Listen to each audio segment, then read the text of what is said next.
Bienvenue à Mega Africa Studio. Nous sommes une chaîne de l'art et du divertissement. Nous faisons des analyses constructives dans le but d'éduquer, d'informer et de former la masse, car votre éducation, épanouissement, c'est notre devoir. Abonnez-vous et cliquez la cloche de notification pour ne rien manquer de l'actualité.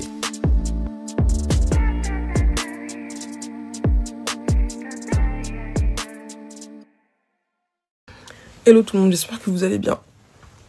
Ici Didi Stone, totalement en pyjama, dans son lit un dimanche après-midi. J'ai la flemme de tout. Pardon, faut que je relève mon souffle, je vais te manger. J'ai la flemme de tout, mais bon, c'est pas grave, je vais quand même prendre le temps de faire ce petit snap pour faire passer le message que j'ai à faire passer. Veuillez excuser une fois ma dégaine, je répète, dimanche après-midi, je suis fatiguée. Voilà, je vais pas me maquiller, je vais pas m'habiller. Encore moins pour ce snap et pour ce sujet, je n'ai pas envie. Supportez et on avance. Bref. Si je fais ce petit snap, c'est pour clarifier un tout petit point qui, à mon sens, a toute son importance. Ok? Depuis que toutes ces histoires ont commencé, là, en ce moment-là, vous savez de quoi je parle. Je n'ai pas parlé, je n'ai pas répliqué, je n'ai pas communiqué là-dessus, ça ne m'intéresse pas, je suis pas là-bas. Vraiment, je vous dis la vérité. Je me suis retirée. Clairement, je me suis retirée parce que je trouve ça trop sale. Je suis fatiguée de me rouler dans la boue et de me disputer avec des personnes que je ne connais même pas. J'ai pas que ça à foutre. J'ai mieux que ça à faire, j'ai ma carrière, j'ai ma vie, faites ce que vous voulez. Bref, là n'est pas le sujet. Ce que je trouve dérangeant en revanche, c'est le fait que mon silence dérange, perturbe ou je sais pas en fait, laisse dans je sais pas dans l'impatience énormément de personnes et en fait mène des gens à m'inventer des réponses. Ça me dérange. OK?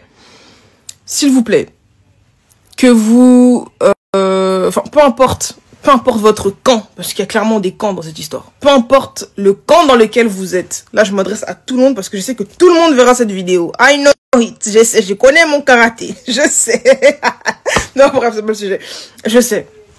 Que vous ne m'aimiez, que vous ne m'aimiez pas, s'il vous plaît, arrêtez de m'inventer des réponses. Arrêtez. Je n'ai que 3 comptes sur les réseaux sociaux là. Un Insta, un TikTok et un Snap. Les 3 sont certifiés. Tout ce qui est dehors, là, sur Facebook, sur machin, les faux comptes, les machins, ce n'est pas de mon ressort. Arrêtez de m'attribuer des réponses qui ne sont pas les miennes. Voilà. Arrêtez de m'attribuer des dires qui ne sont pas les... Arrêtez. Juste arrêtez. Dans l'affaire là, depuis émission, pas émission, pic, pas pic, live, pas live, challenge, pas challenge, je n'ai pas parlé, je n'ai rien fait, je n'ai rien dit. Je suis pas là-bas. Dieu m'entend, je ne suis pas là-bas.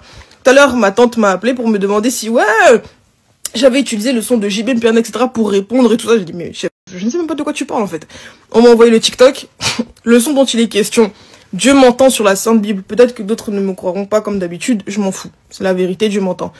Je ne le connais même pas. C'est-à-dire que vraiment, le son, je l'ai découvert lorsqu'on m'a envoyé le TikTok. Et je me suis dit qu'en fait, mais on va où, là? Même quand tu réponds pas, les gens veulent inventer quelque chose comme ça pour voilà quoi, pour alimenter le truc, chef. Oh! Arrêtez, les gars! Arrêtez. Et je sais qu'il y en a qui le font, etc. Justement, c'est un peu bizarre le truc, mais pour me défendre aussi, pour humilier là-bas, arrêtez. Vous pouvez me défendre si vous voulez, en, je sais pas, faisant des arguments. J'en sais rien. Faites ce que vous avez envie de faire, mais s'il vous plaît, arrêtez de m'inventer des réponses. Arrêtez. Et pour ceux qui veulent m'insulter, pas d'amalgame, hein, parce qu'on vous connaît, vous avez des problèmes de compréhension. Ce que je dis là, c'est très clair, c'est très français. Je ne suis pas en train de vous demander d'arrêter de m'insulter, j'en ai rien à foutre. On est tous habitués à vos cris de live de 4 heures, etc. De ouais, Didi Stone, ça fait quoi si ton papa il fait caca et tout, tu es trop impoli, tu es et tout. Je m'en fiche. La vérité, je m'en fous. Je m'en fiche, faites ce que vous voulez. Oh, Didi Stone a tout là, oh, Didi Stone on l'a quitté, oh, Didi Stone elle est comme ça, Didi Stone elle est prétentieuse, Didi Stone ceci, elle est moitié. Je m'en fous. Ah donc ma vie continue, ça ne m'enlève rien. Salir la réputation de quelqu'un ne lui enlève pas sa grâce. Je suis celle que je suis et je resterai celle que je suis. Fâchez-vous comme vous voulez, ça c'est mon problème. Insultez. Mais par contre, n'allez pas prendre des réponses qui ne sont pas les miennes, me les taxer, me les mettre sur la tête, commencer à agir comme des schizophrènes et à répondre dans le vide. Parce que là, clairement, vous répondez dans le vide. Arrêtez. Je suis dans mon coin, laissez-moi dans mon coin. Ma mère, c'est encore même pire. Parce que moi encore, il y a eu une période par rapport à un certain contexte où j'ai répondu. Voilà.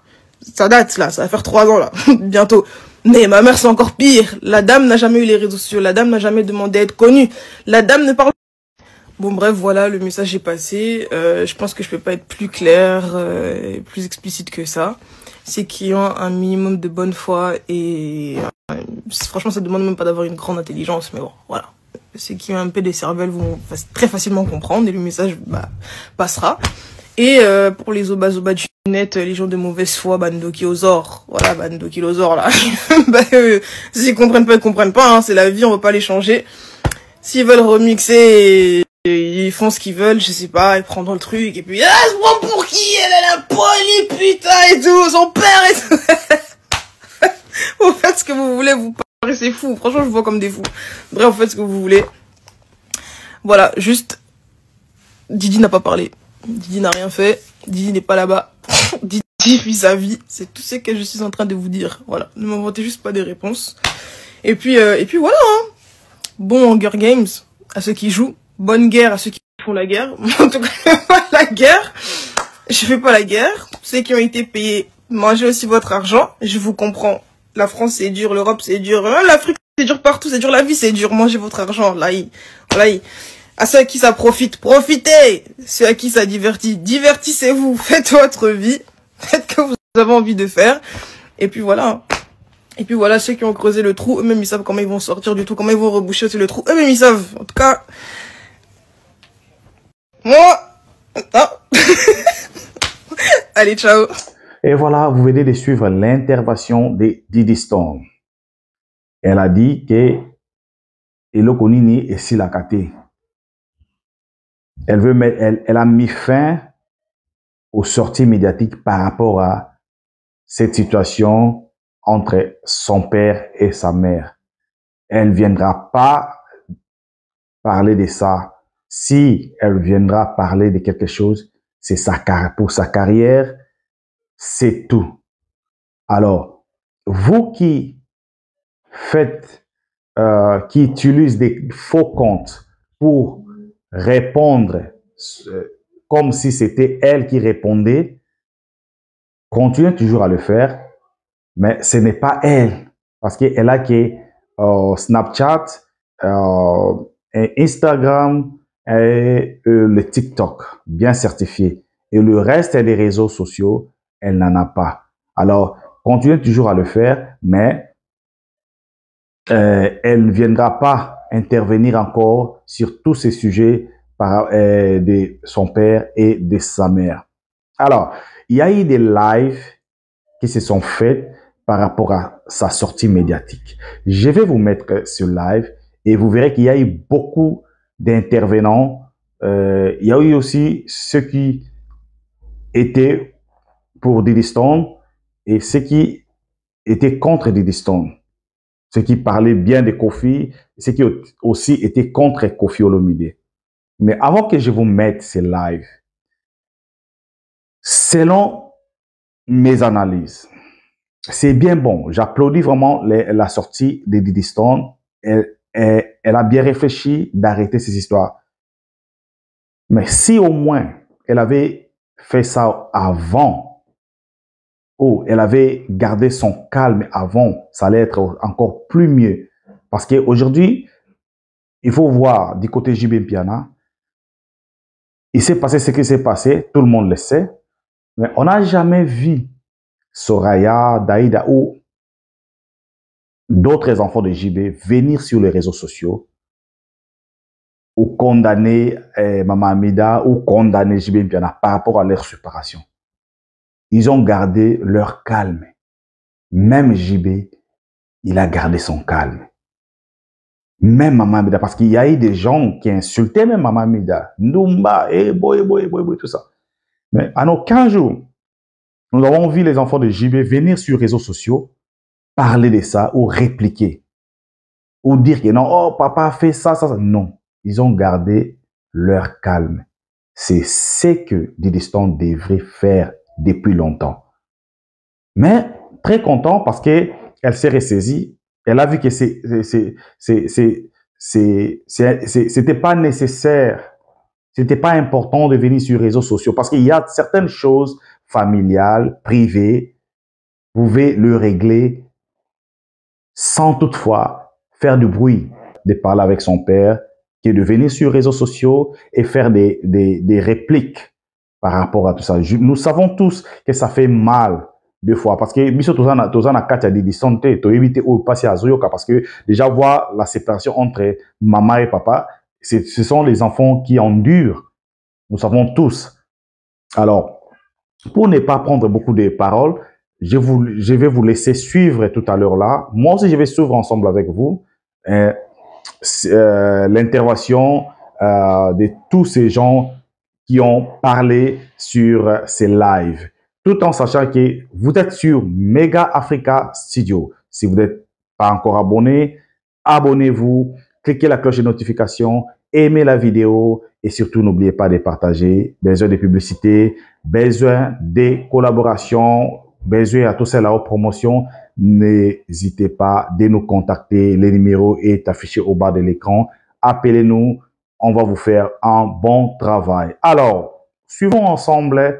Je ne vais plus encore revenir. Après ces lives, on va se séparer. God bless. Maman, tout.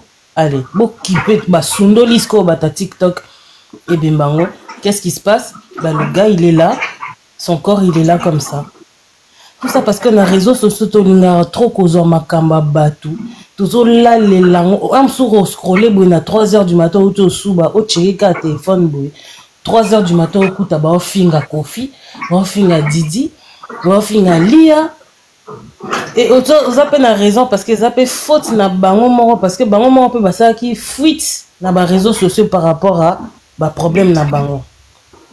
Mais maintenant, Didi, moi je la comprends, à ça li sorti naie parce que Atali gauche droite a zéli longtemps avant ça la sortie. À moins que mon colo mon côté responsable la famille avec dosé Makambu et là on est à Sali, elle a fait sa sortie. Sa sortie était bien. Mais c'était pas trop sage quand même. Mais je suis pas là pour la juger. J'ai pas vécu son histoire de famille. Elle a peut-être ses raisons, mais il y a des endroits, il y a des parties où elle aurait pu être beaucoup plus sage pour éviter aussi que ça continue. Malheureusement, la communauté congolaise, on aime trop se nourrir des histoires qui ne nous concernent ni d'Ève ni d'Adam. Ça, c'est vraiment dommage. Ah, Cathy Micro. Merci beaucoup. Merci, maman. Maman Rachel, Malubombo Kayo.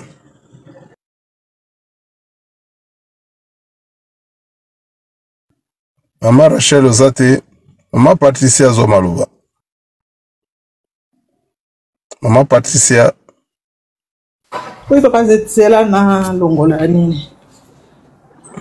Ouais, bonjour à tout le monde. Bonjour, Z Please.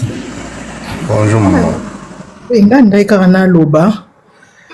Biso ba Congolais, na éviter ceux qui ont un problème à maladie à mutu ou bien dengue nini na éviter. Papa Z Please, au moins ta mususu bato oyo ba benga ba yene ba ko deko étaler ba vie à mibali na ba ba réseaux sociaux.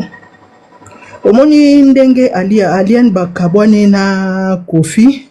Lokola zo le kate opi ke motema na bango zo bonga te, il faut ba pousser à bout pour aya ko répondre, aya ko détailler vie makambo a viva yango loko ba osala ba commissaire na suka asa la dépression po ya oloba po bango esepelisa bango eza makambo a vie na bango bakabwani Didi oyo ba ofinga impolite o impoli mais normalement yemo kwa leki divorce alobi mo mutapusa ba femme papa na maman na ba kabwana po na mutazala bien à côté na ye asa expliquer que mutu mutosa la vie na ndenge na ye aza pour la papa na ta pexi papa na maman Patricia oui s'il vous plaît maman Patricia c'est ce qu'elle a dit. Hein? Alors si aloba bongo alobi mutapusa ba parents na ye papa na maman na live alobi ce qui alobi que yem tatinde baba kabwana. Si landa bandakala aloba ngutu bandakala otalango te ye alobi mutu apusa bango bakabwana po mutu na mutu mama kimi bote mama ki angote na yo ki angote non mama Patricia na live ya lobby non oya lobby te na yo ki angote tuna si aloba yango ezaki na eloko bobo abimaki alobi ke bozolo aloba eloko. En fait maman problème mususu peso to lobby to se baser ka na live wa lobby pour éviter à tout c'est basé à la valeur. Tout ce qui a remué la peau, tout dans la plaie. Tout ce qui a remué. Tout peut savoir concerne entre les même lobby, pas comme lobby qui papa cette plus à lobby qui est le comme abété. Et le quoi lobby qui tant où y a éco ça là qu'on revendiquer et ça par rapport à maman nae pour pas comme éco finga mais vie à papa nae est allié. Mutu na mutu sa la vie na côté naye batika bango un peu mutu na mutu a vivre vie naye batika biso ba mama congolais ba mama mususu bozo fanda bozo ko finga mwana wana abala mama na omone ye moko za libala te azana jeune fille afandela wana jeune fille tam so aboti pe ayeli mobalité mais comment tinda mona bato ke no bala hein biso moko tola bana biso na ndako oketo kipe na ba vie bana biso to yeba nanu ekendaki ndenge ni zonga ndeni pourquoi tu yo fanda la vie mwana bato. Hein? Parce que nous sommes des parents. Nous sommes des finga mona bana ba jeune fille musu ba boti tozo boya ka ko baza jeune fille ba boti ba mo ba se retrouver bana mibalité comment boti na mona ba to bala bino mo bo pe na mibalité ba jeune fille bino pe ba balité ba bote li bino pe wana ah ben non hein ko finga bongo pona nini pesa conseil mais ko yete bando finga moderne na ba finga ba o dépasser pe quand même pesa mona conseil so mona sa mabe pesa e conseil azabo imeko ko finga te o bando kota na vida e o banda ko dénigrer modèle ba o sala wana pesa bien te hein pour nini biso ba makambo na biso ba souci ba vie na biso to lata ba vie batu to lata batu mususu to ko finga bana batu o yo moko na ba souci na yo ofanda bongo non Patricia faut savoir que faut oser la raison hein ma casse pena peso tout à 100% mais faut y ba que les réseaux sociaux ce qui yo moko au pesifuité mutoye bate et on n'est pas responsable de mauvaise éducation des gens so bâtiment bazo tia na bango et que bango mo ba balaté ba o bloquer bango ndenge nini po ba kokolo loba o bazan ngo na c'est impossible mais loba ngo mais loba ngo na bien mais na malté quand même bazo dépasser.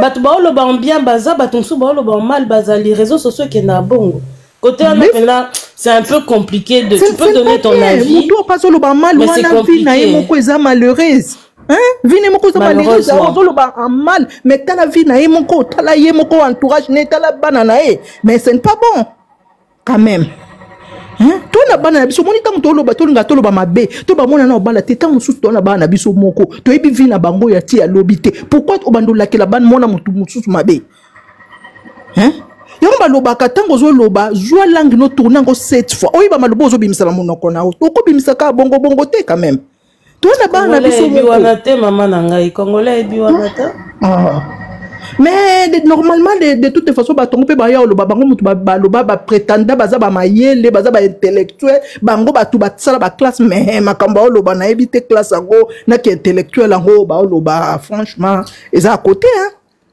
pour bango ba le monde à lelo intellectuel na zoba c'est la même sauce. Ah ben non franchement eza mawa penza to boyi te to pesa conseil to lo bana a bien et ça te kaka to zuaka to lo baka mal to zo lo baloko to na motema mabe moko bo on dirait un moko ndie mo na ngwa ya abomela biso mutu ce que to na un moko ya ye na motema to bandi biso. Patricia s'il te plaît à court amour Didi Stone a réussi sa vie botika jalousie. Je sais pas si tu as suivi le discours de Papa Z+ dès le départ. Oui, nalandi. Non, yote non répondre tout le monde pas répondre à peu Moutoute Kimi, elle parle en général. Elle parle pas de nous. Tozo Kabola. Donc c'est pas j'ai pas dit qu'elle parlait de nous, c'était juste pour renoncer. Peut-être que quelqu'un vient d'arriver.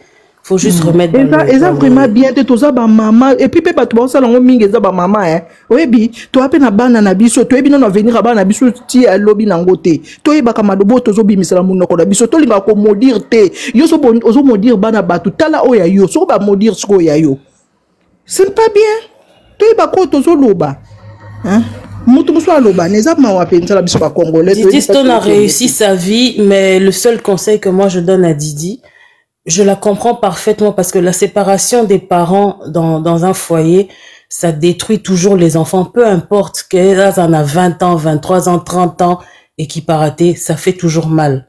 Elle a bien réussi sa vie, on est tous d'accord, on est tous contents, elle fait la fierté des Congolais.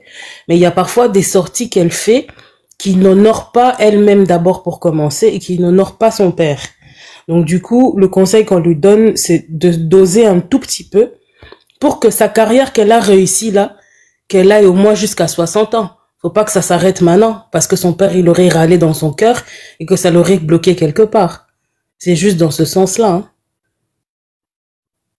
Hein. Merci, maman. Merci à toi. Vas-y, maman. Oui, boni, papa. Maman, Alice, ça un peu distraite. Hein. Boni. Vas-y. Bien, maman. Bien. Comment ça va? Ça fait longtemps. Ça va très bien. Malgré ma relance, il y a Nini Nazaki un peu busy. Ngelo Nangina Loba, Banda Makambo et Banda, mon point de vue personnel, hein, Moutazana Nini Naï. Mais aller jusque Moutou Apesinga Kandalo Biza Gigi, Nabutu, hein, comment maudire Moutou Aroba Oza et l'autre côté, Jenina ba comparaison à Vinde Toko Manango, ba sorti na médiatique oko bimati toko sidi sayo. Na kokoloba eloko muto vi. Na comprendre bien ti na Mama Gigi oyo Gigi kako azaka combattante. Lokwa ba mona ki mouvement ekota na ekoma nango ya TikTok ba koma ba TikToker combat ici là. Tu as vu la vidéo, non? Au moins une vidéo. Non, la nité. Moi, je regarde pas. Très bien. Moi, quand ça insulte, je regarde pas quand ça insulte.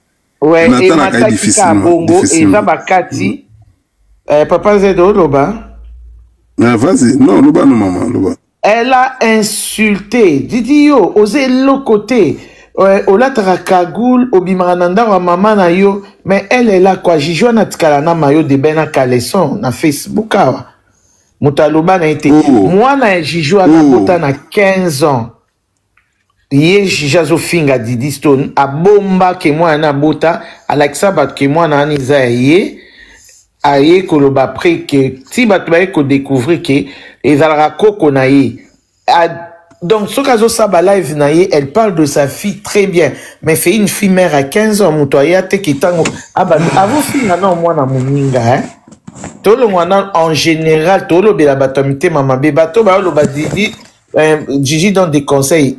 Ah, que nous paie ça, ba, conseil, naye, ba, pe, ba, zoaka, mais à venir insulter. Conseil exact que Mouto a coïncidé, Moutoza est l'autre côté. En plus, ceux qui te yebakio, tout beau était te yebi didiston pour la coffee. Mouto a wanga nyangwazate. Mais na minute oyo eza makambo. Moi, en tout cas, moi, j'ai pas suivi, hein. J'ai pas suivi. Je souhaiterais. Nalandi maman goto ozotanga wana bon et surtout que ngana e courir les karaté. Je sais pas pourquoi, mais bon. En tout cas, personnellement, je souhaitais mettre ma solonne à Wati. Donc, Nathalie Pété, donc, ce que tu as na Didison. Qu'est-ce qu'on a fait exemple, Batuba, tout ce qu'elle a fait na combo na été, mais, na imika kolobake, ngana tika na ko finga mupa ote, na koko finga wana ngai. Natika lo finga mopa ote, natika kutupe ko finga mama cité, natika pe ko finga didité, mais zaka somba constat et mati tozo ko seka parce que na na koti, na ko zo lo ba que makambo ba memango na réseaux sociaux te, pour réseaux sociaux apé ça na une solution te. Ba otika la pe ko zo solution te, mutu pe moi no aza botamine pe na poto, ba musu ba mona impoli. Arotikala na epe kokanga kubimate wana ngande na omona didi azape émotionnel que boye na ye même ataninga zoba que c'est la dernière fois mais la fille je la na PC Longonia a expliqué en tout cas moi c'était prévisible hein, maman Claude je ne sais pas pourquoi mais na makambo moko to lobama na basuka semaine na wa tantine moko lobaki na santa ki Didi akoyeko loba ou bien en tout cas na habité que soit quelqu'un pouvait parler. Et où t'es na subconscient, je me disais, Makambo et Bimi na réseaux sociaux, oh, c'est tellement grave que c'est pas bon quoi, c'est pas bon tout toucher à la vie à batuti na ba niveau on a été personnellement pensé na pesa na plateau na souka. C'est des pères. Ngai na mona ka ba déclaration na Monica nani Didier Cell live ngabia je le savais que il fallait habillement. Je le savais. Là déjà la lati chapeau ponga na Monica ba extrait. Là déjà la lati chapeau. Oui.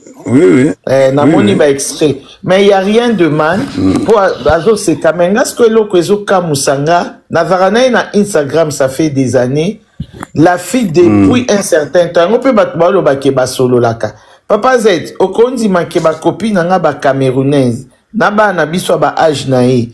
O ba soutenir ye. C'est obi marketing pe betami menako nga na konti mate marketing e beta malelo pona sambusa di bota na ngai. Parce que tous ces mes gens nga na France, ba na biso France na obi toi na Londres mais na vacances à France. Tous ces gens balobi ba okende ka po baganga côté ya nini. Obi ke ba tikete kamika po na ba sortie donc, donc marketing est simbi et moi dedans ma passe là la tête papa n'importe quoi. Non, je te dis, les gens que je connais, ils ont dit qu'ils vont acheter les billets pour aller soutenir. Donc, marketing est simbi. Moi, c'est ça. Hein. C'est ça, caca. En tout cas. Bon, Zela, rouge. So epsinga ke ozana na mboka no mona kilo rouge. Alinga na matia na komo ganga lokuta. Ngana kwa na France na faina ba. Non, c'est qui la gaga. Ouais. J'ai pas dit que c'est faux. Est-ce que na contredire yo mama nanga? Na contredire. Non, bazo balanga na sia lokuta. OK.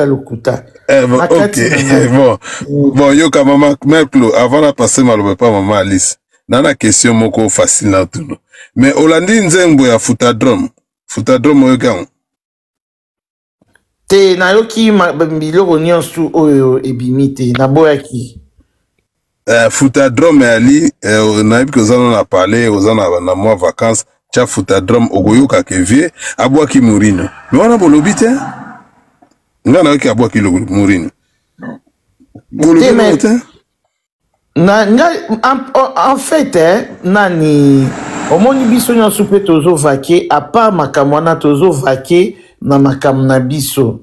Hein? Et de deux, wana bomba te na panel. Les ngaza team Didiston. Donc makam nyonso tangoye na refulango boy ouf, na epte sozo comprendre. Na boite so na toutes nos questions. Bozole la libanga abwaki didite siko na Futadrome ba abwaki Mourinho boyo kité. Mais tous ces trucs là c'est fait exprès. Moi j'en déplore hein. Je refuse. Merci nazobo ya pété. Maman Clo, est-ce que vous comprenez la question nanga? Na comprendre ba pe kolobe. Est-ce que vous répondre na question nanga? S'il te plaît.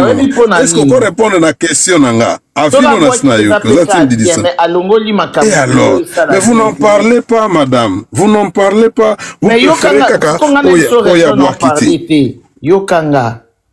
Oza oyara na Londres. Osa ko de semblant logo oyoki na yote tu ne connais pas. Na yoki te parce que na ninga ki pete j'ai fait un choix. Mais makambo na ninga ko mata mingi te au faux salaka lekia tata mwasi to solarani très bien net ce ko vérité. Na katika wana. Donc moi pe na palo les ate pona team yaza ya nanga. Problème te na yoki yo mais pour répondre na place yo na lobi wana ezape motema mabe. Vous savez inimité ou bien kobaye mutu na epte na lingala za moi ba moi mingi te. Au moins mutu so kase abaese yo ata za mwasi ata za tata na yo ata za maman na yo ata za ndeko na yo. À un moment même si c'est un ami so za sune sengo na mutu wana te makambo ebele pe komaka difficile. Omoni to comprendre pe que artiste na so Koffi Olomide c'est aussi un père de famille. Aza pe mutu lokola biso. On te donne le même exemple à Prince Charles Awa ce qui roi Charles. Yepe akina ba différent na moi na caresser moi na sans sa poilte. Akena moi na penza word. Ti moi na kuta kimi siko moi zo nga zonga.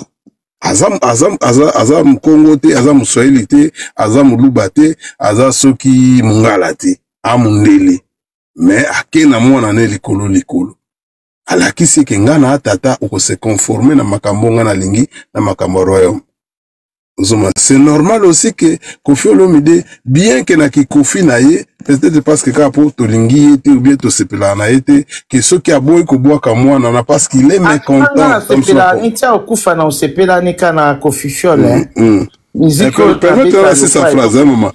Permettez-moi laisser sa phrase. Depuis ce dans mon aga que non, malgré que Koffi na ye, malgré qu'il pas dans l'émotion, mais tout le monde aga que c'est la maman, nazong c'est maloba. Parce que biso tozolinga kaka, ata soka ana kanda. Tout biso peut avoir parents. Toi, msumona msusoka suisio mtema bia betso libaku. Toi apena kanda mona, même pour benga mwana na muno zoko benga ete. Biso zake msuwa maman, abetso pe film ba maman, bon biso maman za opime msubilo oliate. Biso ça n'arrivait pas chez nous. Ba obete un kuba tout ça ni mais après wana wa peso damage. Na biso na mona ba masa msumona ke tellement ça il kamamabe, maman na comité na niveau ya ko privé damage. Et ça punition. Ça ne veut pas dire que maman au privé damage pour toute la vie. À ko privé damage journée moko bi après-midi moko na soir après c'est bilo wa olia. Allez c'est tam son retard. De se dire aussi, nous devons aussi comprendre que et tant que papa et tant que parent, ce cas là différent na moi na moko et cas na moi kilo wana ala accepter moi na que non tam so za façon na passer ma message à moi parce que moi na moi le ba j'ai baza très complice papa peut que papa alinga moi na mingi pour le bela moi na ngomi moi na tam suba zela sili sa mama zela pardon tika tout le monde a basala qui est makambo ya ba montage wana po baloba ki ma sexte pona kezala ki bomonde papa bimaki ça c'est mon sang tout le monde a une makambo ça depuis toujours toujours que non bo finga été bo comment c'est ma fille tout ça mais surtout comme na studio qui ta mususu aboy ko tanga kombo moi na place peut-être pesa moyen na ya ko passer message bien ya ko punir moi ça reste son enfant. Le parent peut blâmer son fils ou réprimander son fils ou sa fille. Et ça peut droit à parent. Parce que tozo bo il a mon pas et loko wana. Na simplement live ante potozo ngaliso na ba makambo wana te, mais c'est simplement je voulais un peu expliquer na esika wana que bomoni toujours net que yena Mourinho peut-être azune Mourinho mabete atangine Mourinho na nzembo mais là personne n'en parle. Ya boka pe Mourinho. Tozo kaka na likambo didika. Ce qui est déplorable, je crois que bien ça c'est une totika makambuana, totika la seule façon de aider bango ezali que totika kobeta masolo ya mabe ya ko attiser moto pour épeler les sous. Merci na makloba lo bomboka. En 30 secondes. Pour kalatenga na zokata, kalate na okata. Nangika na lobaki. Tango makambu et ya na panel ezala nyonso yakanga loba ezaka ba exemple ya ba famille oyo pe bazo passer makambo tomoni te ya bango yeka na réseaux sociaux et tina suka je ne condamnerai pas le père Kandengolobi il fait que ezabiso po bango ba star yango to monango bon bien compris to comprendre maman merci maman question un peu en un mot question en un mot parce que moi ça question en un mot kaka pozo lo ba mambo ya mingi o mambo ina réseaux sociaux namta ina na réseaux sociaux na ko pia ngaka komboka esili po yebi namta na réseaux sociaux mutu en tout cas vraiment na ko se rappeler te mutu ina na réseaux sociaux o mona po ewumeli na wana vraiment na invité et tando aussi comment mutu ina na réseaux sociaux et pour na kono balelo de fima marifa di mais mutu na mutu ese la ki makambo ngo c'est pas possible. Tim jusqu'à la fin. On s'est rappelé avec que je peux tout me permettre. C'est bon. Maman Lise Loba. Attends, maman Lise Loba, la copine Yali a baeki nango siko. Là,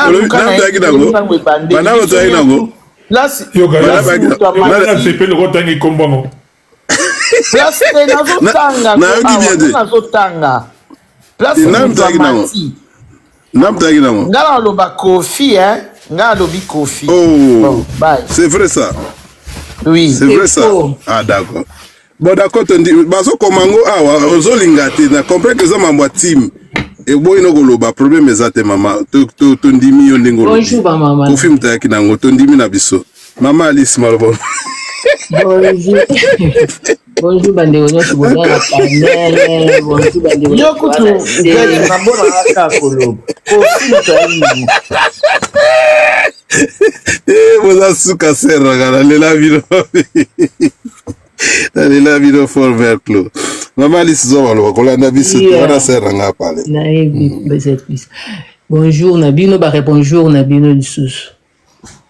Ngai na makambo ezolika okotala na biso kwa na misu mais ngazo mwa neti ba congolais badama toza maladi basi oveza na problème photo kindi ba telema to lukata ba telema moko na kati ya poto okindi o balandela pe ba vie ya famille ya batu boyete likambo famille ya batu inane ata bango moko bayaki nango tomona banyoka longo babala awa babala kuti bana mike to yoka tam place moko te ba matisa nyoka longo na miniature ta nyoka longa bali mwana muke tala nyoka longa sali boy tomona ngo te isifika ezaka likambo kofi bat ba komukoloba aba luka boy boko bimisa ba video boko kala ya emene ya lobaka ya Maman Alice, motion maman.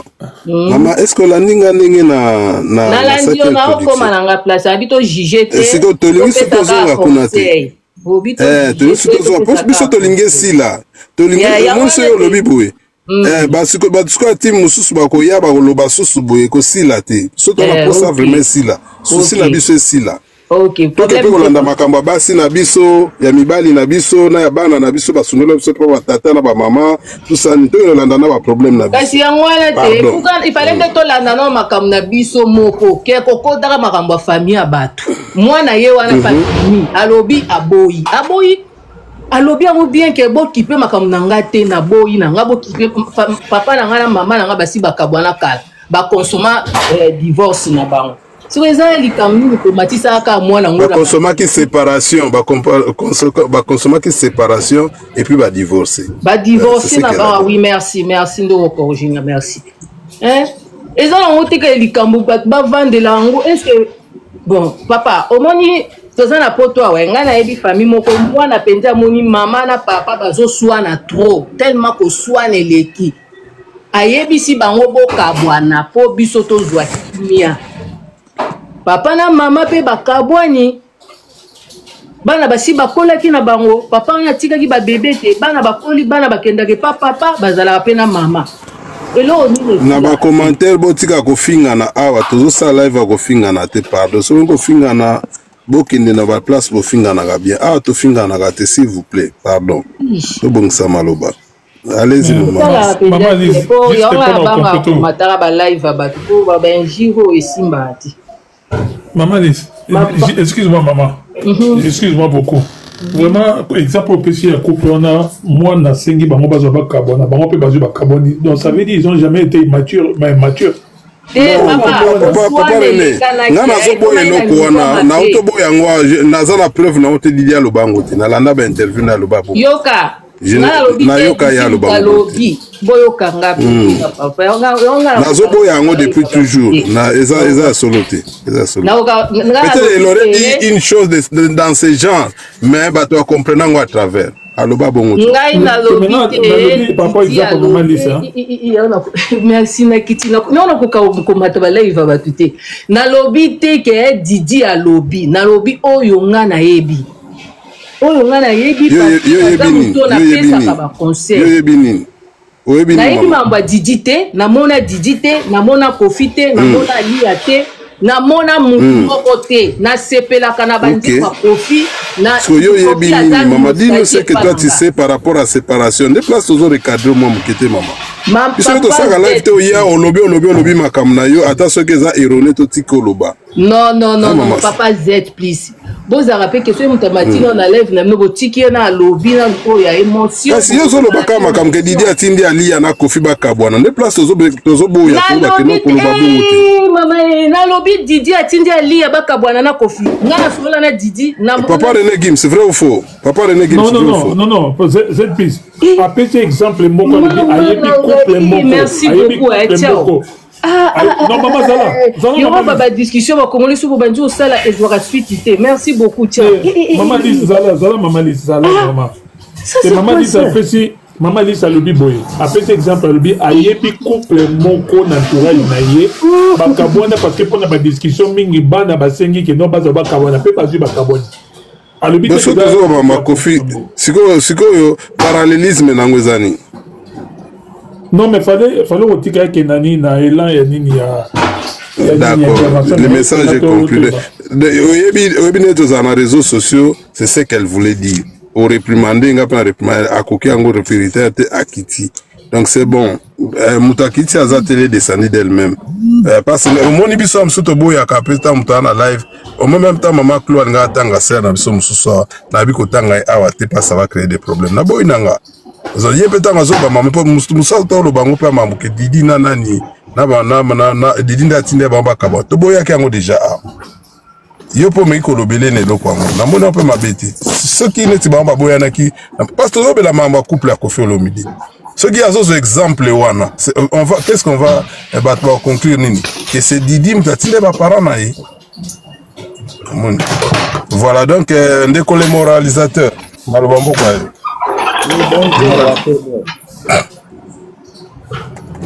un peu de mots en tout cas, on a comme au kata, pardon. Alors donc je disais ceci pour dire rapidement des choses, évidemment comme il y a un bruit. Les moralisateurs, non pas pas les Vacar à côté, si monsieur qui produit du Vacar peut avoir l'amabilité de faire son métier. Il y a du Vacar à côté. Maman Fanny, Moutakanga micro. Maman Fanny. Oui, Papa Nakangi. Merci beaucoup. Donc, je disais bonjour à tout le monde. Hein? Déjà, bonjour. Bonjour, papa. Merci beaucoup. Que Dieu bénisse le Congo, que Dieu bénisse tous les Congolais, que la paix revienne au Congo. Alors, moi, c'est pas pour rien que mon nom, enfin, mon pseudonyme est un moralisateur. Nous, on apporte toujours la moralité. Alors, on va plus revenir dans ce sujet-là. Mais évidemment, on en parlera toujours parce que ça aussi, c'est quelque chose qui est propre peut-être à nous, les Congolais. Moi, Aden, Abisso, Tolingi, celui. Papa moralisateur. Libisa na papa. Nangana tu au Congo? Non, non. Ah, ok. Parce que na banga qui bon nangana okaneto qui Congo mo ngo bima mono zolele. Non, non, c'est même pas ça. Loin de ça. Ah, ok. Mon père est dur. Si tu veux savoir ce que je suis, papa Botingaï, mon père est du Haut-Togo, le Gabon, ma mère, elle est congolaise, voilà, mais je garde la province. Alors, donc, dans le Biboui, est-ce qu'il y a un délit Batouakaba? Du moment où les gens qui se sont mariés, bazab adultes, les raisons, il y aura toujours des raisons. Pour se séparer, il y a toujours des raisons. Que ça soit bon, que ça soit mauvais, c'est une raison. On est séparés, nous constatons les faits. D'ailleurs, même nous qui suivons ça de loin, Togo y a même la raison principale, même si certaines raisons nous apparaissent évidentes. Bref, Bakabani. Alors dans ce cas, qu'est-ce qu'il faut faire? C'est que le mariage, le divorce plutôt, étant consommé, chacun essaye maintenant de retrouver son bonheur ailleurs. Que chacun retrouve son bonheur ailleurs, un nouveau mari, une nouvelle femme, les enfants au milieu, la vie continue. Parce que Taboulette s'était séparé aussi de sa femme pour Mbiliabel, qui est venue comme danseuse, qui était danseuse chez Abeti Massikim. Que papa de Taboulette a fait devenir artiste, musicienne, chanteuse, maman Mbiliabel, tout le respect que j'ai pour elle. Papa Taboulette pas son nom. J'ai même placé séparé d'Amida, sans bruit, sans trompette. Bon, évidemment, peut-être qu'il y a une autre dimension encore, je ne sais pas, ou bien un autre aura. Je ne dis pas qu'il est le meilleur de tous, ou bien il a sa façon. Maman a lui aussi sa façon. Nous concédons que ça puisse aller dans tous les sens, il n'y a pas de problème, tout peut arriver dans la vie. Mais est-ce que là, il y a un délit? Il y a de quoi mettre quelqu'un en prison? Non. Le problème est ça. Moi, on n'a pas à lobby Chico, ok? C'est fini. Elle-même déjà, apparemment, elle en a ras le bord.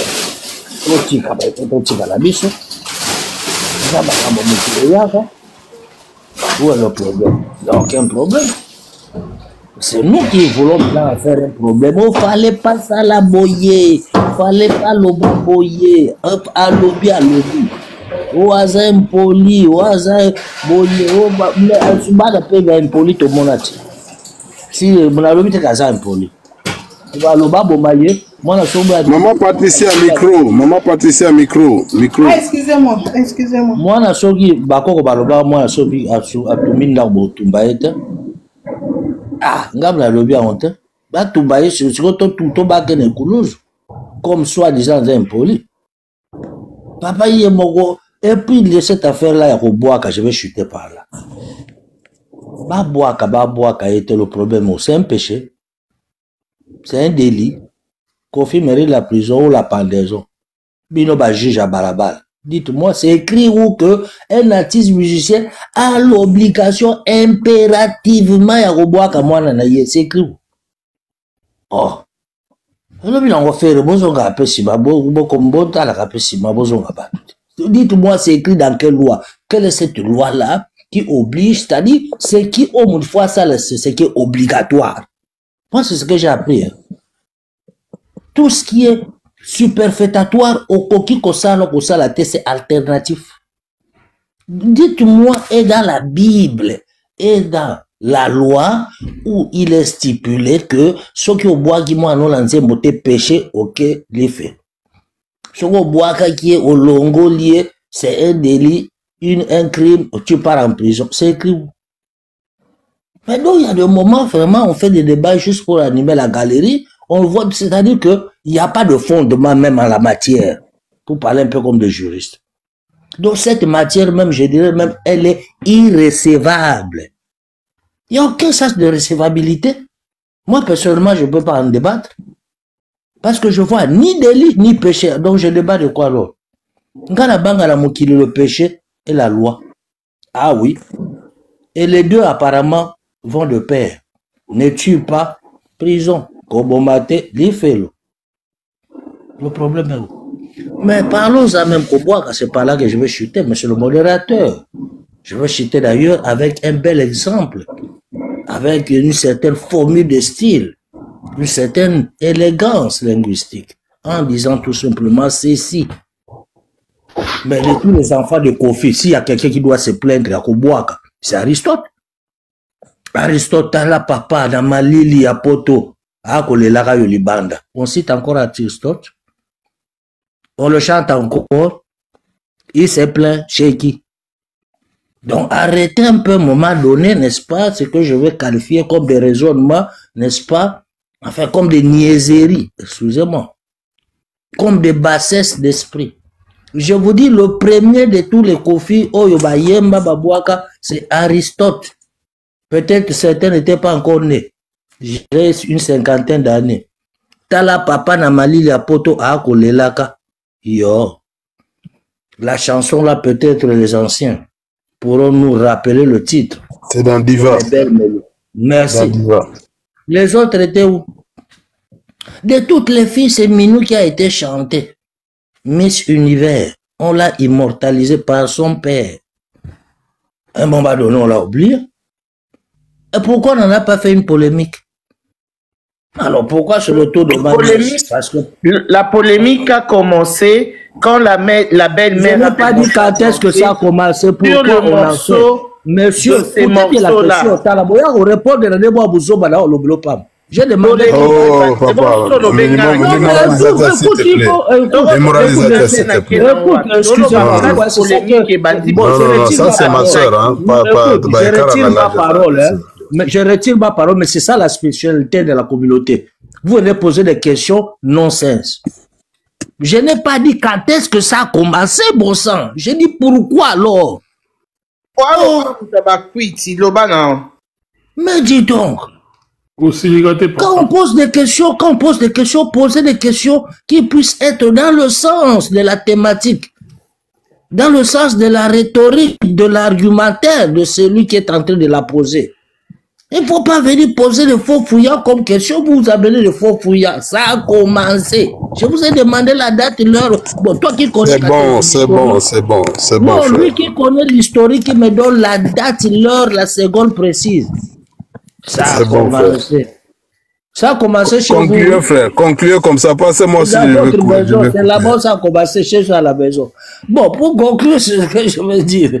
Donc, moi, je n'ai même pas balancé les pics, hein, mais en même temps, je ne suis pas fâché. Alors, si ça veut ça, je retire ma parole. Alors, je disais ceci. Pour Bandaka, c'est Bandaka. Bon, je disais, je vais conclure en disant que. Grave. Là, on va bondir, il y a propre. Je vais conclure en disant tout simplement que Boto, si ça peut Bakababo, ni de laisser la rater, ni ça tout ni bifo. Pour la bonne sous petite sœur, pour la soupe, là, mon va petit, là, va playboy, va chanter, même va bon gospel, bazar, va vous appeler Jonah, hein. Pour la Merci. Malheureusement, le temps me fait défaut. Et je pense qu'on peut passer la parole à Papa René Gims. Papa René Gims, si on te matin, il faut bien Maman Fanny. Maman Fanny. Maman Fanny, attends-moi 3 minutes, car on a vu que c'est liming, mais attends 3 minutes comme ça, tu peux ça Papa René Gims. La compagnie à Souka. Maman Fanny, une fois, peut-être animé. Papa René Gims, soit Maloba, s'il vous plaît. Ok, merci beaucoup. Bonjour, Ndegonana Z+. Et puis, bonjour, Ndegonana, surtout dans le panel. Nous avons un peu moi, c'est Mamouké. Nous avons une intervention de Maman, Moko, Alouaki, tout à l'heure. Aloubi, que pourquoi la communauté, se focaliser un peu tout le temps par rapport à ce sujet. Est-ce que c'est parce que c'est une situation comme les Kofi. Papa René Gims, n'habite Hollanda qui introduction nanga. Na Landia mouvemate. Bon Hollandi moi na biso di son denga lobby, nièce na biso moi na biso. Oui. N'habite asengi biso nini?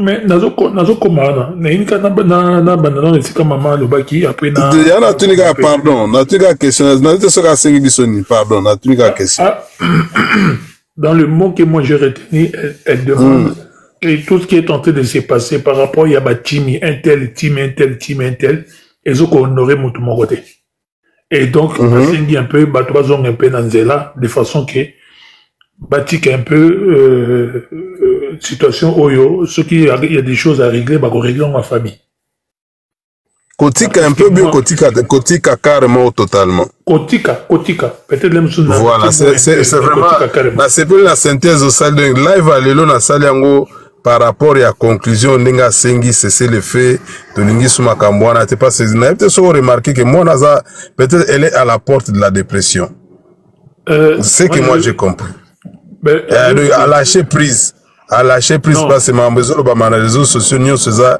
et l'ingité surtout dans ce sujet là donc là ce que là il faut tout ça on a intention à moraliser bisognon soké toyo que la moana toti casser une affaire de famille voilà donc dans sens on a n'a jeté ma base pour peut-être on l'a engagé toujours bon on ko zonga na ba histoire c'est elle qui avait tort elle a fait ceci elle a fait cela peut-être ni ne si la tête on a pour ça to conclure kaka n'a plus esprit na ndenga bien na sens moi na sengeli na sens moi na sengeli na comprendre vas-y papa maman lobaki yango ndangina komake parce que c'est Kofi yango zo lobela bandini beba mais je voulais juste ngana loba na kate maloba mais na obité ya kende na zo maloba comme ça na sur na bosente na loba on doit savoir une chose la communauté na biso qu'on soit congolais ou pas congolais quand tu as une situation na bateau bazali il y a haute personnalité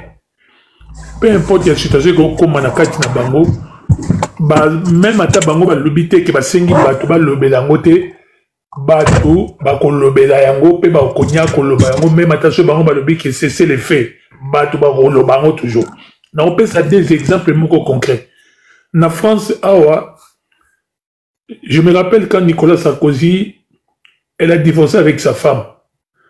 C'était en pleine mandature. Il était encore président de la République.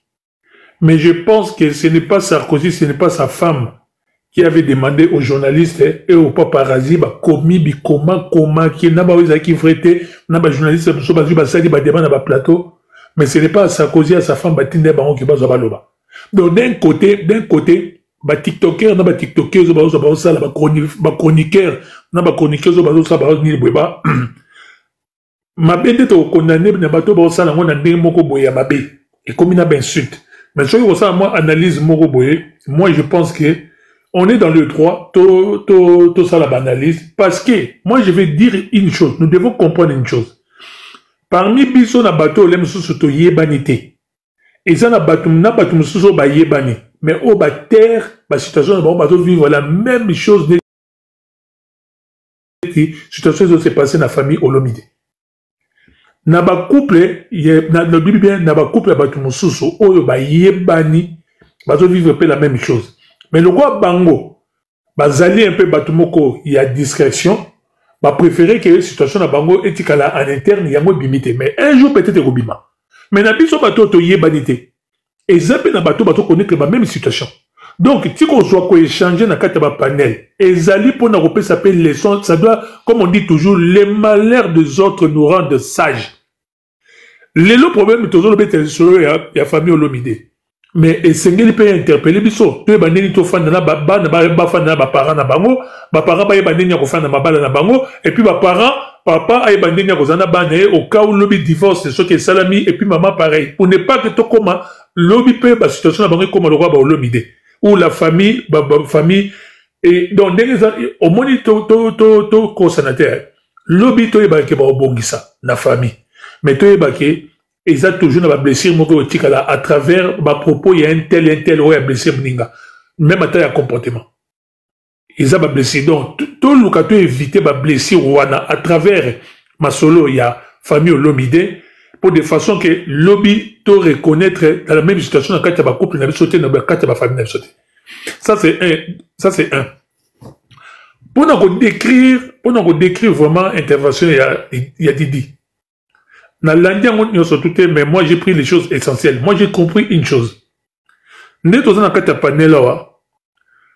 n'est pas de la famille Olomide loin de là on n'est ni des cousins ni des cousines parmi nous ici donc le mot que Didi a employé ça nous honore pas moi c'est ce que ça m'a interpellé donc ça veut dire tout ce qui est en train de se passer sur les réseaux sociaux oyo bato mususu pe bazui parce qu'il faut comprendre le moko s'il n'y avait pas un problème dans le couple et qu'il va préférer qu'il va garder en interne moto moko te na réseaux sociaux ainaka yeba po lobby ba do ça ba live mais du fait que bango moko pour ne pas viser qu'une seule personne bango moko ba memi ba rando na bango na réseaux sociaux yango esali ke batu bakoma kofanda na ba panel ko sala ba live moi au jour d'aujourd'hui soki na ye na bandi ko beta yo yebi papa Z plus ozaka na principe moko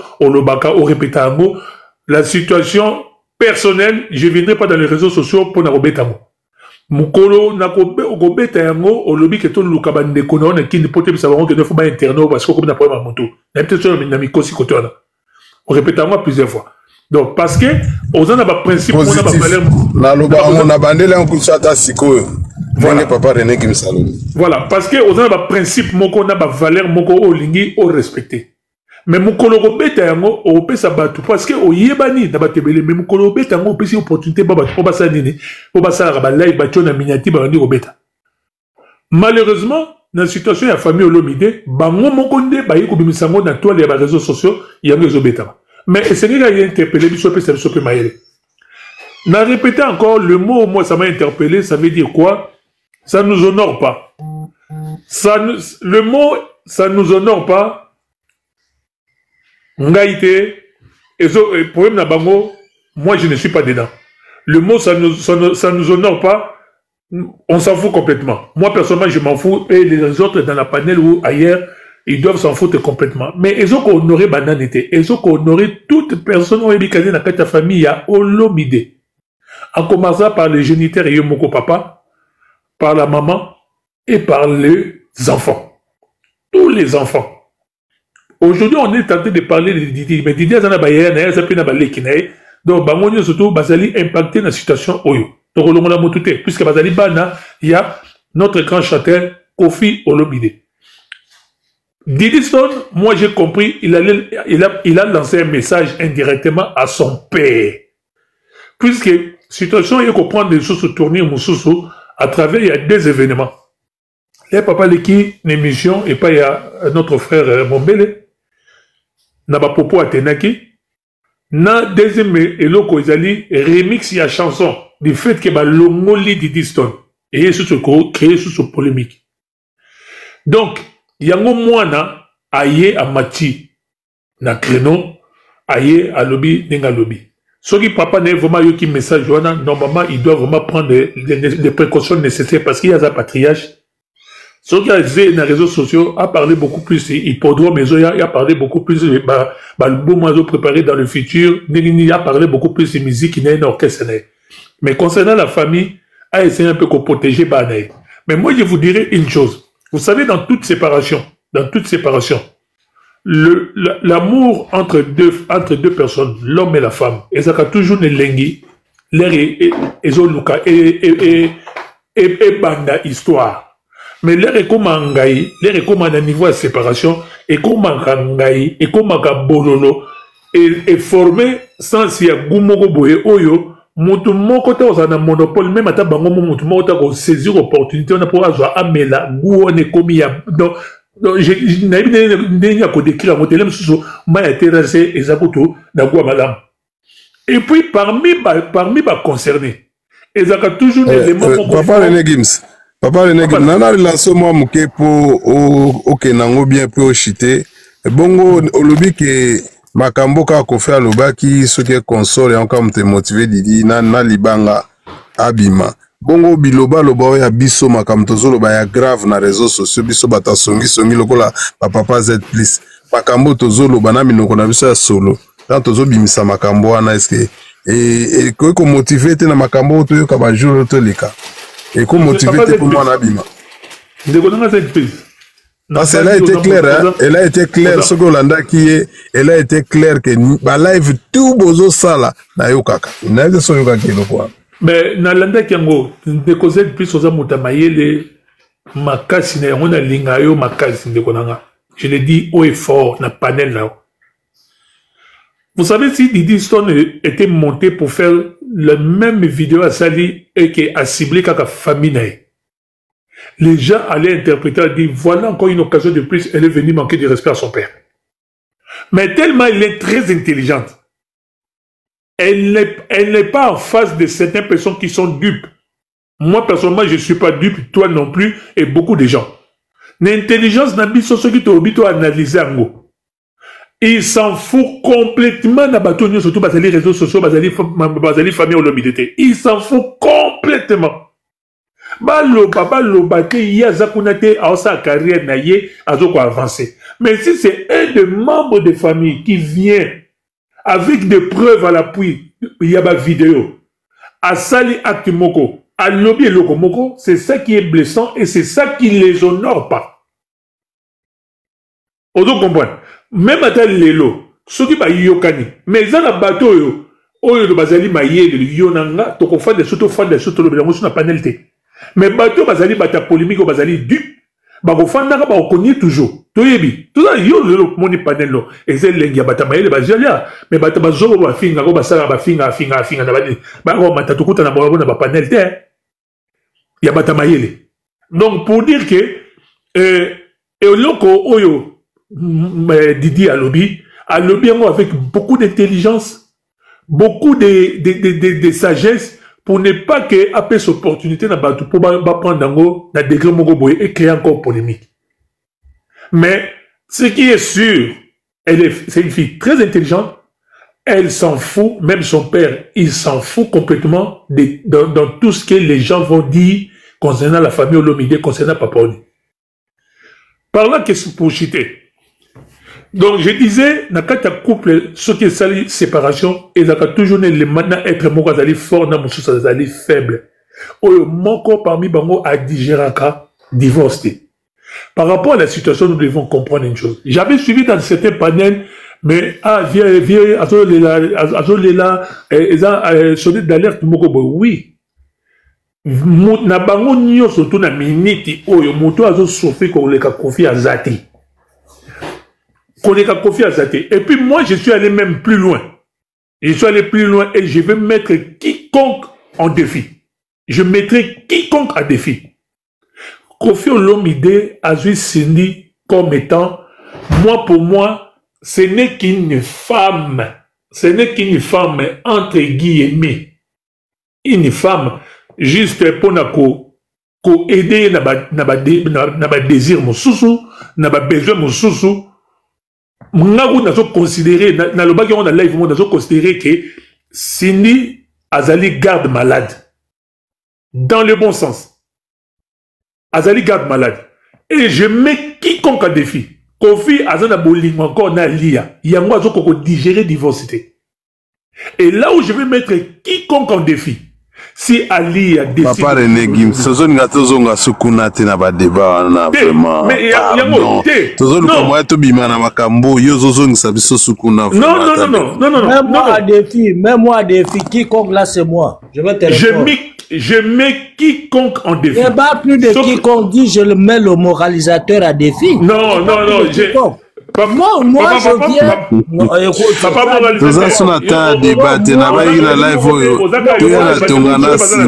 on en a longuement parlé pendant des mois et des mois. Spéculation. Ce sont des spéculations. Toi, tu vas parler à la place de Kofi, c'est toi qui gères le cœur de Kofi. Non, le moi, tu as beau mout. Maman Maman libéla. Donc ne viens pas ici parler, juger les intentions de Kofi. Cindy Aza garde malade. C'est toi qui l'as embauché garde malade. C'est toi qui l'appelles comme garde malade. Et il y a quand même un sens de respect. Papa moralisateur. Non, mais tu es irrespectueux. Tu vas appeler une dame, la femme de quelqu'un, tu vas appeler garde malade. Mais dis donc, c'est pas l'insolence, c'est une insolence, monsieur. Mais c'est une insolence parce que toi d'abord, Kofi, c'est ton père. À ta table, parler Kofi, tu dois avoir ou pas avoir l'âge de ton père. Si toi, tu vas dire de ton père que ta mère, c'est une garde malade, c'est peut-être ta mère qui te garde malade. De ton père. Papa moralisateur. Non, mais je vous réponds. Moralisateur, un peu de respect. N'allons pas dans ce sens-là. N'incriminons pas nos parents, s'il vous plaît, les moralisateurs. Kofi n'est pas un parent. Kofi n'est pas un parent. S'il vous plaît, ne mettons pas nos parents dans tout cela. Monsieur, vous trouvez ça normal que quelqu'un va monter du haut des paniers pour commencer à juger les intentions cachées de quelqu'un? On a fait Kofi avec Cindy, on fait une vingtaine d'années. Madame Ali a mis Kofi au mur. Pour être Cindy, Nanga Oponian. Kofi n'a pas eu force pour lui dire qu'elle a pas dit Cindy. Toi, tu viens de dire que Cindy est la garde malade. Donne-moi la fiche de fiche. Donne-moi la fiche de paye. Papa moralisateur. Donc, qu'il me montre-moi la fiche de paye. Par où Kofi paye sa garde malade. Papa moralisateur. Papa moralisateur. C'est nier la garde. Papa moralisateur. Au moins tout à l'heure, l'air yobande koloba, maman ninga zokara boye, au même matin jusqu'à une insulte, après qu'on s'excuse après. Vous comprenez? Moutomoko tata parmi biso azali famille anini. Ceux qui fana kwiti, boke dosa ngoni qui fana kwiti quelque part. Ce n'est pas le fanatisme, monsieur. On ne peut pas juger les intentions de quelqu'un. Acceptez que vous jugez les intentions de quelqu'un. Acceptez cela. On ne peut pas juger les intentions de quelqu'un. Oh là là, les moralisateurs. À un moment, vous ne me respectez même pas, mes frères. Vous ne me respectez pas. C'est déplorable. Désolé, modérateur. Respectable.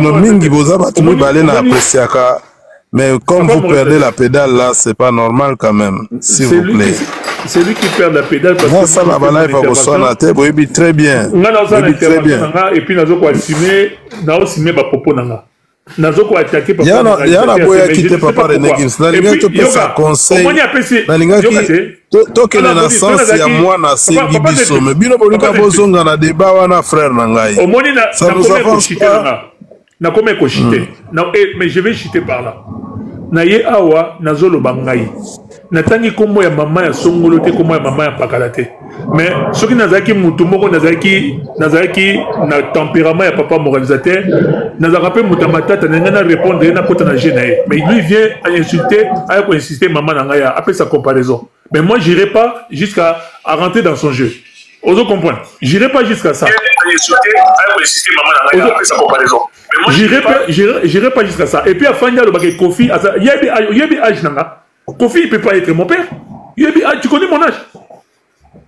Pour y avoir le baguette Kofi, Azam Kolo nanga, oui, mais il peut pas être mon père. Oyebi âge nangate, oyebi âge atata nangate, âge maman nangate. Donc il y a un moment là, tout fan de surtout n'a pas quitté na mutu, otami to mataba panete, parce que bateau te tourne peu bazali. Oui, tu tombes là, tu l'as yo. Oh là là, papa René Gim, s'il vous plaît. Monsieur le moralisateur, s'il te plaît. Nazo devoir bino considération, bino peut vous en a un peu de considération s'il vous plaît. Laissons passer ces mauvais vents, c'est vraiment Naoki Sony na sepelité. Ici ça n'insulte pas. Je sais que ceux qui modérateurs nangaza on a privé à olobelanga pas Sébastien Nabouye bino momi bale boye bina panel nanga to kitisaka. Mais le lokola nani azate yanga azoboya okitsa bino pas boza bato na sepela na bino na landaka bino. To éviter babiloko on a pardon. Na sali beza live moko pédagogique pour bisonyo sotokozoa. Tu as un problème bisonios. Ngala papa Z plus n'a pas problème nanga. Papa René Gim ça a un problème. Papa moralisateur a un problème. Tant sur la histoire résolue quand la famille Olomide, on peut tirer quelque chose. C'est ça le but de ce live. On est au Sakaba live, il y a Kofinga. On en a fait pendant beaucoup d'années. Quand tu actrice moko ya pièce à théâtre, aïbisi bisoto tika. C'est son. T'as gangeli bisobino te pesino kanda. Nga sepe alobi nae. Nandenga zobenga biso timi fulani boyawa timi kingandi fulani pusana awa omone obenga biso kwa bana mikolo kwa bamboa Ozete yo sali live eza pona ba team te pona ba nini te eza pona opesa conseil mais bato baza ba fan ibalati ki fan ba yena ki fan c'est pas bon biso donc je comprends madame je comprends c'est déplorable to pesa malve pas papa Freddy hein parce qu'on a dépassé déjà de 21 minutes maman Fanny pas kuya maman bata ou la live vraiment. Papa, Zelana, ce maman Fanny à Kokoloba, qu'elle parle un peu rapidement. Attendez, voyons voir ce connexion. Maman Fanny Loba, pas cette connexion, on dirait ça bien. Moutouma zo kanganga micro, banda kalana banda o kanganga micro, nazo comprendre, yango nazo kitaka nazo mataka. Ba modérateur na bazate na na osalango, je ne sais pas peut-être ba modérateur. Banda kalo banda ko senga na leka mais nazo kokoleka te. Po nini bazo kanganga micro. Vas-y maman, vas-y loba kasi. Pona ko mpe na suka. Bon, nga pe na loba mingi te parce que na ta on na banda ikozela ce qu'on a zo banda musala. Limbisa vraiment, limbisa. Merci la patience. C'est dommage mais bon, on va faire avec. Et là kana linga na loba, quand est-ce que papa do mwana do famille précisément musical, côté artistique. Quand est-ce que papa akoya na problème familial né na kata toi o pobiso to juger to banda koloba bosengi conseil bolobi ke to pesa conseil na kati ya famille et que makambo ezoleka ezape o eleka na kati ya ba famille na biso par-ci par-là. Donc tout le monde est concerné, mais tozana besoin ko pesa éducation moko boye na masse ezala eloko moko boye na kati ya bamabota na biso ezala réel. On doit être réaliste. Voilà, ngana lingi na loba boye tant tozo senga mwana aleki asenga que cesser les faits. Oui, cesser les faits. Mais qui oyo akokaki ko sala mo liboso? Et pourquoi pas l'artiste lui-même? Il pouvait le faire depuis longtemps. Il faut se poser aussi des questions. Est-ce que c'était toujours pour alimenter les choses, que ça va dans son sens, ou natika kaka bino mobo lobana bino?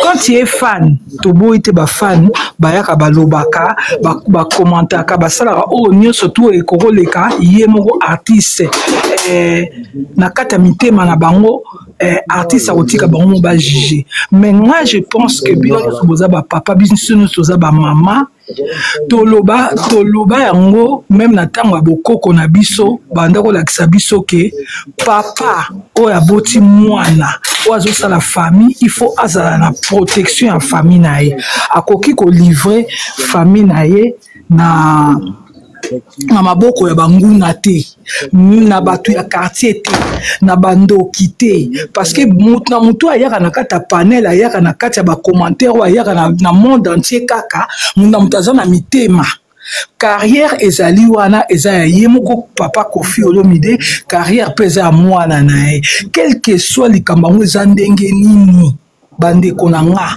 eza lokwa biso nde tozovivre bo tozwango mpe na ndenge na biso moko yo papa ozosala mwana no paza na carrière mo boye quelque part bobimisa makambo na bino ya famille botiango na liboso ya bato nyonso tu ya mokili bajuge babanda kofinga wana nga na koteli mutu te dans le sens que Koffi Olomide c'est un père d'abord azonga na ndenge ya coutume na biso mwana na mtazonga na ndenge ya coutume. Quand est-ce que toi le papa okomema makambo na toi ezala bémission makambo nyonso azoloba o azoleka azoloba partout ezala vrai ezala faux, il n'a pas besoin de tout ça. Il faut aille la biso makambo ya artistique na ya musique na ye. Merci maman. C'est tout. Ngana suki wana. Voilà, merci. Papa F. London. Merci maman, merci surtout pour la patience. Merci, Nakei, Nakiti. Derrière maman, merci en tout cas. Bonjour, Nabato, Bazolanda Biso. Bonjour, soyez aussi Sika Tokati live, soyez aussi Sika Tokati. Na Katia Congo, on veut éteindre Koffi Olomide. Na Katia Congo, balingi baboma Koffi, non seulement baboma physique. Papa F. London, est-ce que live yango te to sale? Parce que dans le bananini on a moi la bimité ok mon père ça rend tout passer moko il y a Ndeko Freddy bonjour Ndeko Freddy même pas mbote on peut ça biso Ndeko Freddy bonjour bonjour papa nanga ça va Ndeko nanga papa nanga makambo yango te tovandeli awa lobela na likambo nini tovandeli babi kolobaki kufia olandi mwana na biso Didison voilà nalandaki quand même bien asengi biso nini biso batonton na batantine na bapapa na bakoko na ye asengi biso na bayaya na balekine asengi biso nini c'est une forme ya to. En tout cas, elle n'est pas dedans, quoi. Boloba, ma biboloba, la motala quantité. Batou bazoloba. Non, asengi biso totika. Non, na mukuse asengi biso totika. Mais asengi amotala totika directement. Asengi biso totika. Yoka kasezo na biso asengi biso totika. Aibisi biso ke makambo tozo sa na réseaux sociaux ko fingo tozo finga na réseaux sociaux. Ezala tozo finga Koffi. Ezala tozo finga Fally. Ezala tozo finga Alia. Ezala tozo finga Cindy. Ezala tozo finga Didi Stone. Parce que là parler en français va te venir comprendre. Alobi na bango nyonso muto o gagner azate le contraire bango nyonso baza ko perdre eza ko ternir ba image na bango ya onga saki live lelo pona ko interpeller conscience na biso nyonso to yoka mbela ya mwana oyo asengi biso totikani kocha bakilele na makambo oyo parce nga personnellement na ko mona peke makambo ebele ya mabe ezolobama ebele penze ebele. Surtout ba tiktokers na ba youtubers makambo ba des propos qui sont très graves qui touchent à la dignité à la personnalité ya bato même na mwana ou je sais que vous comprendre makambo na oloba alors loko mwana sengi biso ke selon gravité ya makambo totika yango nga saki live oya lelo pona kosenga biso ke toyokela mwana totika parce lobi to kama to mwana oyo akoti na drogue ou bien akomi na alcoolisme. Pour Nabiso. C'était ça, le but de mon live. Ce qu'on a bimwa mukebo na zonga. Na Congo, balingi, baboma, Koffi. Dengo bimaka te.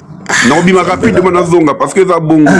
Na Congo, papa rena ko soni sa yo boko swana awa na zo na mutute. Na fana mutute je donne mon avis clair le point net. Vas-y. Na Congo, balingi, baboma, Koffi Olomide. Na basusi. Baluka ba poussa ye na crise cardiaque ba poussa ka na makambo ebele Kofi Aloba te, ça allait être ainsi. Je n'ai jamais vu Kofi abîmer Aloba Makambali, qui est son ex-femme, la télévision. Pas du tout. Je ne l'ai jamais vu, je l'ai plutôt vu. Bah, pour ce que moi, nanaïba, bimse, bah, moutakala, tu es tout Kofi abimi. Pour avoir le problème, nanga, botika, moi, nanga, boya, kobunde, boya, pas nanga, na liboso. Moi, na abimi, yé, aboy, koyoka, ba, parents, a bloqué, batutu, et bah, bloqué même, baleki, bah, zo, na papa, na bangote. Yé, na maman, na yé, complice. C'est quoi, yo, Kofi, atikala jamais kobima ye koloba o mwana nga sali boy azongi boy te likambo se bimaka kala o ebimaka utaka na mama nito que je respecte beaucoup tant que loba maki après koti allez moi na pays moko abimi lobi makambo ya loba par rapport ya ba défense na yinga loba défendre papa maman na yetu et tout d'accord mais c'est quoi yo soko tali ampleur o evi et ça simplement parce que ça Kofi Olomide. Ce que les artistes Moussousou, pas de la même façon. Kofi est le mal aimé na Kacha Congo. Kofi a muto ba poussa kana souka. Mais il a un mental d'acier. Il est vivant jusqu'aujourd'hui. Parce que, na bamboka Moussou likambo ezo leka, et pas na biso, et leka na Côte d'Ivoire, il y a grave couteau. Alpha Blondy abima lo ganga, na boyi moi na complètement, sauf que la Kofi koyate tout et tout. On n'a jamais vu Batubaye au téléma, balobeli yango ti souté par na biso. Tu vois? Donc, il va simplement Kofi. Moi, na asali malamu ya koloba, parce que, moni vraiment bien que famille est commis sali, hein. Famille est commis sali, batubaza Kofi de gauche à droite, l'équipe même koleka, oya malobo, ezalaki nango, simple entre famille na famille mutu, et banda eko bundana. Donc, du coup, aye koloba, oya koloba, papa n'ingaka salango, papa asali nini, alobi nini, batuna ki par rapport ya, batuna ki nini, que ye azana findi, pendant que azana maman alia. Après, c'est la justification nae. On peut être 15 ans quelque part, mouya kana vacances, babumso baton dans la bangote, balingi présence dans wana. Aloba ika likambo akolo, bon, après les gens l'accusent, parce que Congo bakiza toujours Kofi. La tira jamais comme on a bakote là, une fois qu'aloba comme politique, la mona bakote là hier. Bakote la peut-être parce que zalaki bongo mais na moi ndenge mususu. Donc Kofi azali na ye moko yemba lisumu nanga bakuna sala bakonda na kinga déjà nga makila epola ava vraiment makila epola na kati ya Congo. Ava c'est la bête noire qu'il faut tuer au Congo. Mais malheureusement, il est fort mentalement, il est vivant. Si moi j'étais Kofi, j'ai quitté le Congo sans même merci. Teki biloko nanga tout na kena mboka mususu na yaka fiko na ba concert ou bien na yeko assister ba mususu na zongi. Si moi j'étais Kofi, j'allais déshériter cette fille. Nakati ya nanini alanga su eritia biloko nangate pour ça ça la pe mo za na mbongo. Donc c'est simple que ça. Dans nos familles bantou, je ne l'ai jamais vu depuis que ngana za bwini na za moi na ko tiaka loi na kati na bango. Likamba papa na mama yimuta ko loba ko gangela oyo agangeli oyo abimiso ndengeni. Bienvenue à Mega Africa Studio. Nous sommes une chaîne de l'art et du divertissement. Nous faisons des analyses constructives dans le but d'éduquer, d'informer et de former la masse, car votre éducation, épanouissement, c'est notre devoir. Abonnez-vous et cliquez la cloche de notification pour ne rien manquer de l'actualité.